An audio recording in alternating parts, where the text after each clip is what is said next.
আচারি শুটকিটা রান্না করার পর চুলার পাশ থেকে কাড়াকাড়ি শুরু হয়ে যায়। আর সেদিন আমার বাসায় ভাতের পাতিলে একটু ভাত বেশি রান্না করতে হয়। আসসালামু আলাইকুম, সবাই কেমন আছেন? আশা করি সবাই খুব ভালো আছেন। আলহামদুলিল্লাহ, আমিও ভালো আছি।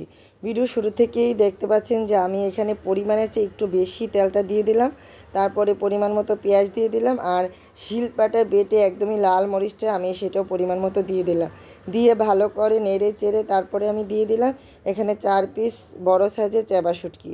তো এই আচারের শুটকিটা রান্না করার পর না এত সুন্দর একটা গ্রান আসে, আর চুলার পাশ থেকে আমার কাড়াকাড়ি শুরু হয়েছে পাতিলে ভাত মেখে খাওয়ার।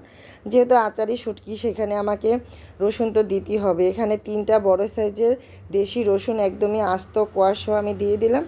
দিয়ে এখন ভালো করে ঢাকনা দিয়ে ডেকে রান্না করে নিলাম।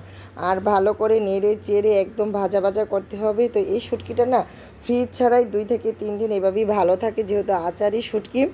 এটা এখানে আমি কোনো পানি অ্যাড করিনি। পেঁয়াজ থেকে যে পানিটা উঠেছে সেটা আমি বাছতে বাছতে একদমই শুকিয়ে ফেলেছি। তো এটা এমনিতেই ভালো থাকে। আর এখন রান্না করার পরে কিন্তু তেলটাও বেশি আসবে। যখন রান্না করতেছি তখন মনে হচ্ছে যে অ্যাকচুয়ালি তেল দেখা যাচ্ছে না, কিন্তু এটা ঠান্ডা হওয়ার পর কিন্তু তেলটা ছেড়ে দেবে।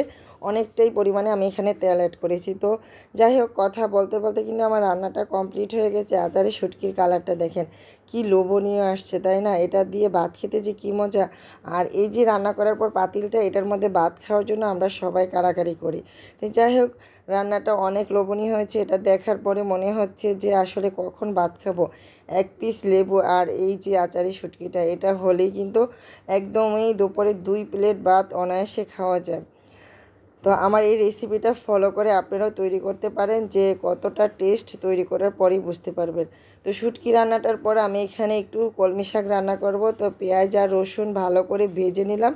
ভালো করে ভেজে তারপরে আমি এখানে আগে থেকে ধুয়ে কুচি কুচি করে রেখে দিয়েছি কলমি শাক। অনেক দিন পরে কলমি শাক খাওয়ার ইচ্ছা জাগলো, কারণ আমার ছাদ বাগান, বেলকনি বাগানে পুঁই শাক, আলু শাক এগুলি আসলে খেতে খেতে না হঠাৎ মনে হলো যে আজকে একটু কলমি শাক খাবো।